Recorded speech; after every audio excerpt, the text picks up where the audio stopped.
dan Tuhan dalam sakramen terkudus. Aku rindu menerima Yesus Allah manusia. Yesus, Yesus datanglah. Oke. Selamat pagi semuanya, Bapak Ibu, orang tua, calon penerima komuni pertama. Juga anak-anak sekalian, apakah masih ada semangat? Masih ya? Ingat, waktunya semakin dekat untuk menerima komuni pertama. Baik, dalam kesempatan ini Pak Tris ingin memberikan materi tambahan, yaitu tentang sakramen tobat. Untuk itu, sebelumnya mari kita bersikap doa yang baik. Kita akan awali pembelajaran kita ini dengan berdoa. Silakan bersikap doa yang baik. Kita akan berdoa.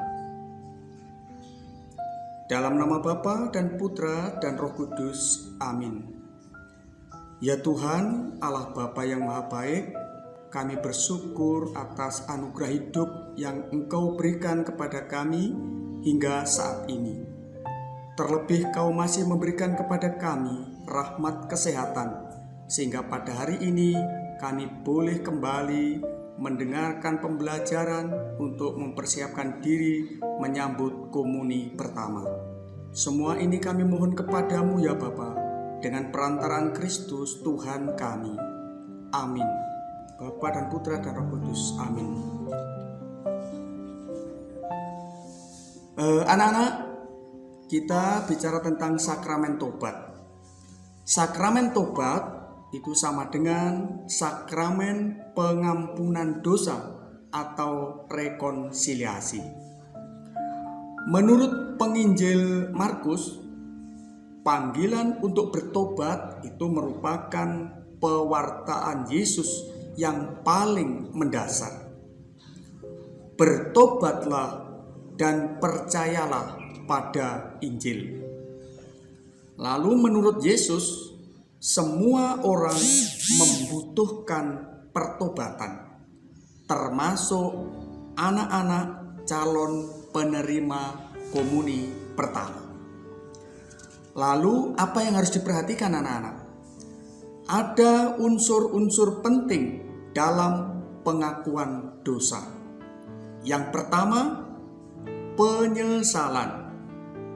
Mengakui dengan sungguh dan bertekad untuk tidak melakukan dosa itu lagi. Lalu unsur yang kedua adalah pengakuan. Secara jujur, kalian harus menyebutkan dosa-dosamu. Tidak perlu takut, tidak perlu malu. Jadi, ungkapkan dengan jujur di depan Romo. Lalu unsur yang ketiga adalah absolusi dan penitensi. Absolusi itu pengampunan. Lalu penitensi itu adalah denda dosa. Anak-anak, mengapa kita kok istilahnya didenda? Mengapa didenda? Ya, supaya kita menyadari kehadiran Allah yang Maha Kasih itu.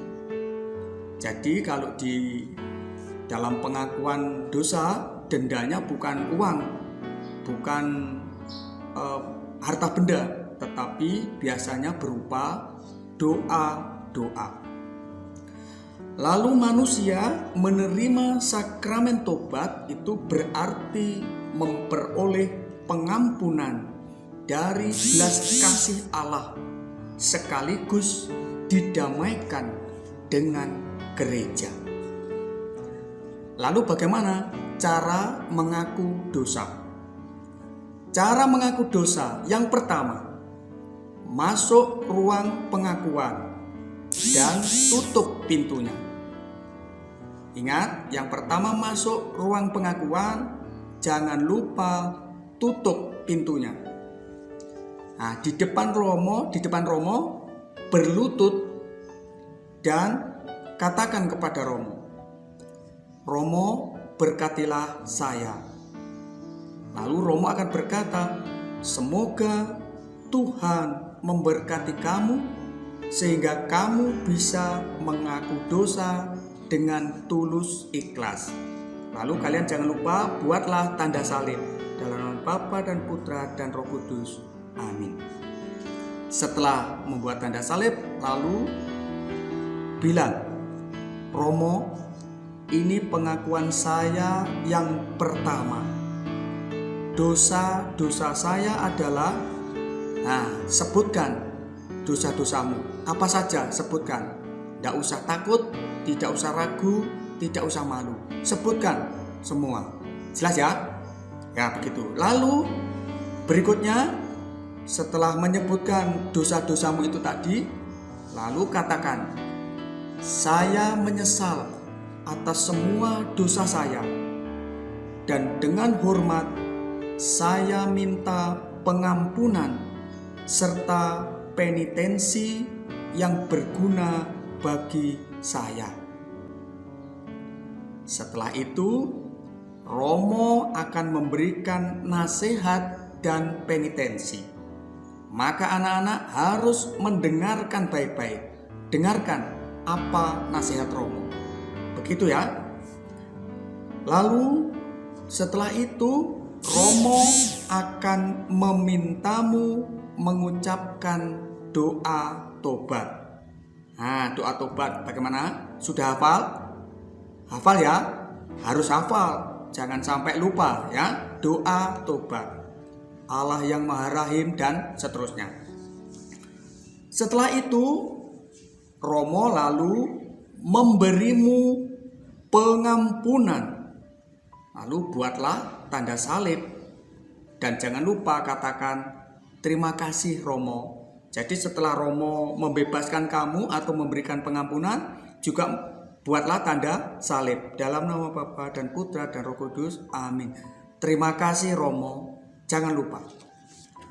Nah, lalu apa yang harus kalian lakukan setelah keluar dari ruang pengakuan? Ada dua hal yang harus kamu lakukan. Yang pertama, berdoalah syukur atas pengampunan dosamu. Sekali lagi, berdoalah syukur atas pengampunan dosamu. Dan yang kedua, doakan penitensimu atau denda dosa yang telah diberikan Romo kepada kamu. Berdoanya dengan sungguh-sungguh dan jangan tergesa-gesa. Begitu ya? Bisa dipahami ya? Ya, baik. Itu hal yang ingin Pak Kris sampaikan pada pagi hari ini. Semoga ini mendukung kalian dan memberikan semangat kalian dalam mempersiapkan diri menyambut komuni pertama. Itu saja yang ingin saya sampaikan. Maka mari kita tutup dengan berdoa Salam Maria bersama-sama. Marilah kita bersikap doa yang baik. Dalam nama Bapa dan Putra dan Roh Kudus. Amin. Salam Maria, penuh rahmat Tuhan sertamu. Terpujilah engkau di antara wanita, dan terpujilah buah tubuhmu Yesus. Santa Maria, Bunda Allah, doakanlah kami yang berdosa ini, sekarang dan waktu kami mati. Amin. Kemuliaan kepada Bapa dan Putra dan Roh Kudus, seperti pada permulaan, sekarang, selalu, dan sepanjang segala abad. Amin. Dalam nama Bapa dan Putra dan Roh Kudus. Amin. Baik, selamat pagi. Sampai jumpa.